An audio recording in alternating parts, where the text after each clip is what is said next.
So today we've already heard about women as leaders in the Great Depression, political leaders, activist leaders, and we've heard about their organizing within the labor movement, the explosive growth of labor organizing in this period. But this is also a period of immense cultural production. And Michael Denning, in his book, The Cultural Front, describes this as a process of laboring American culture. What role do women play in this process of laboring American culture? That's a good question, and it's a good question because, in fact, it touches on the issue of how women work in another way. And because the WPA, the Works Progress Administration, actually opened up all kinds of work to women as well as men artists, women played in every artistic arena an enormous role. So you can see them in music, you can see them in art, you can see them in photography especially, and then in theater. Some of the best known women active in WPA projects were the photographers, Dorothea Lange and Bernice Abbott, among others. Yes, they were sent out sometimes by the Farm Security Administration, not just the WPA, to take photographs of ordinary people and how they were doing in life. And Dorothea Lange especially, whom Linda Gordon has written a wonderful biography of, was a figure who was noted for taking photographs that were evocative of poverty in rural areas, especially of the South and parts of the West. And while Dorothea Lange is taking photos of rural poverty, Bernice Abbott is working in cities. She is, and the photographs that she takes of children sometimes sitting on stoops, of the kinds of heart-rending ways in which children seem to be situated in isolation from their families are heartbreaking, and I think reflect some of the kinds of disruptions in family life that the Depression was all about.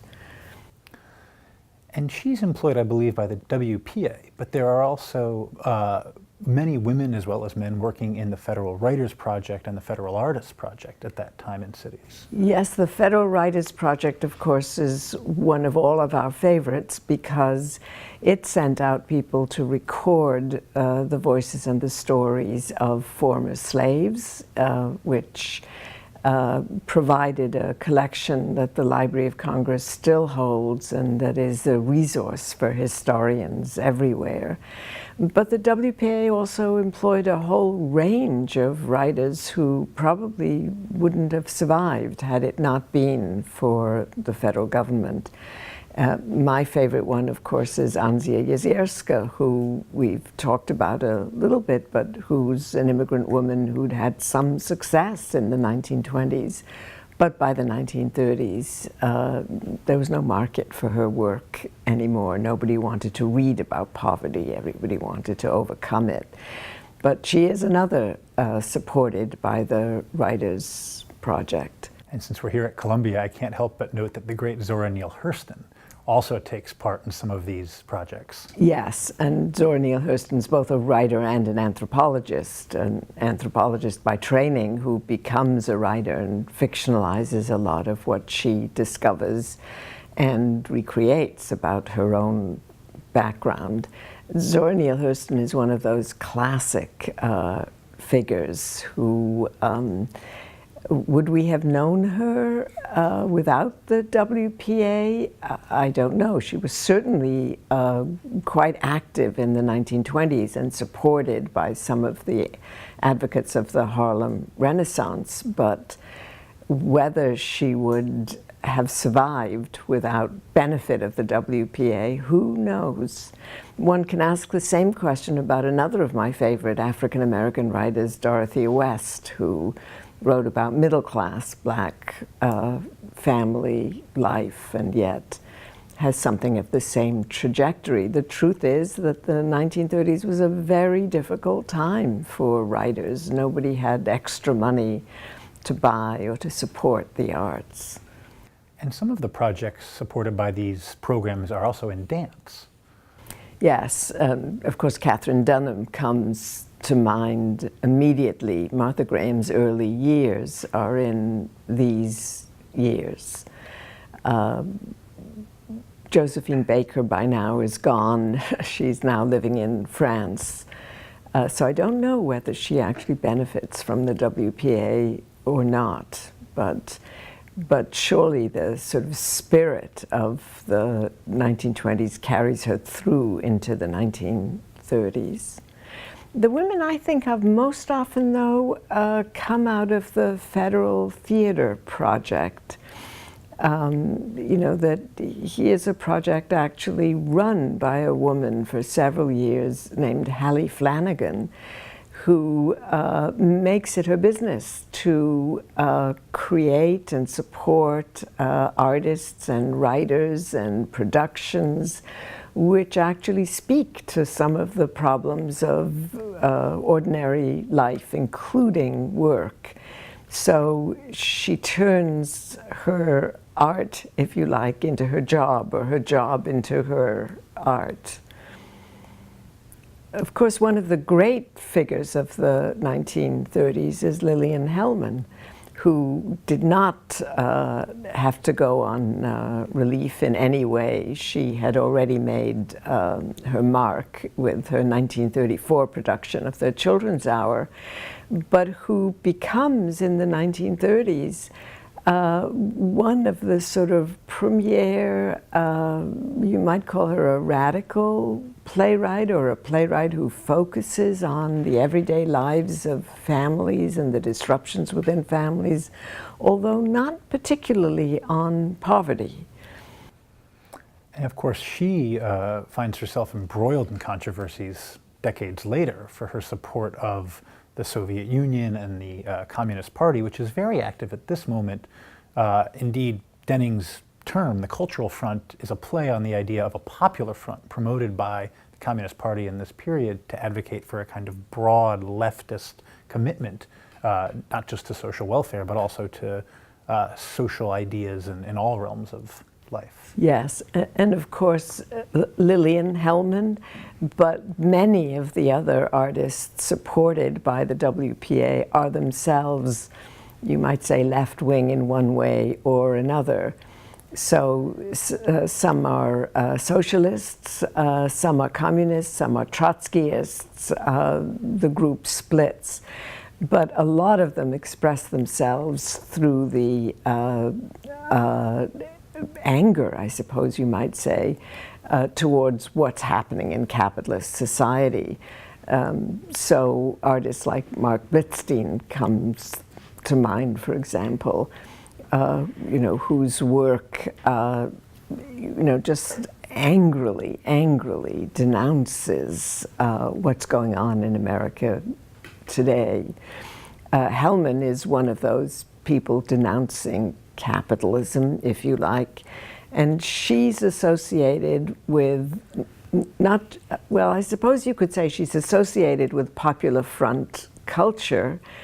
She moves a little further towards the communist Soviet Union at the time than many other people do.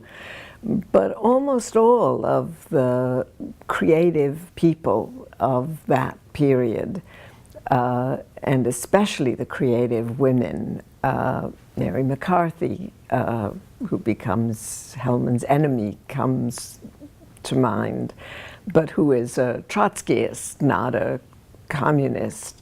The fights among them seem to be fights among small things, but the agreement that they have that there's something wrong with culture which is based on money and finance and greed and corruption is what they're all attacking.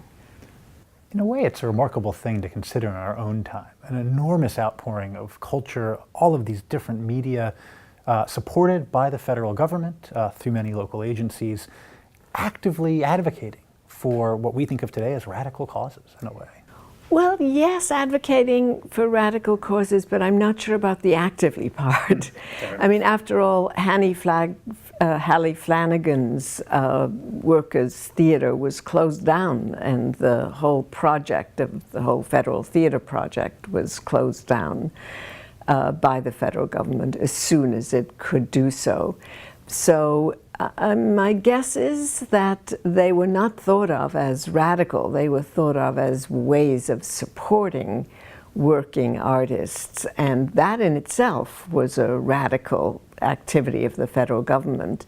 But that they would support radicals who, or support artists who were in fact radicals, I'm sure was not part of the original plan for the radicalism in the 1930s, of course, is it's part of men's work, but it's certainly part of women's work. And aside from culture, there are dozens of women we can name who become politically active in this period. And in the spirit of thinking about a broader definition of women's work, you might also want to think about their activism as the work of citizenship, the work of trying to change a culture that has become, in their view, undemocratic into democratic culture.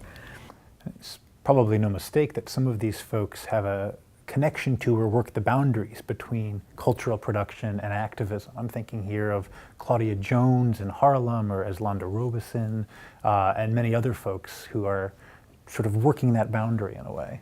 Yes, Claudia Jones, of course, is a West Indian immigrant who becomes a communist and is finally in the 1950s deported.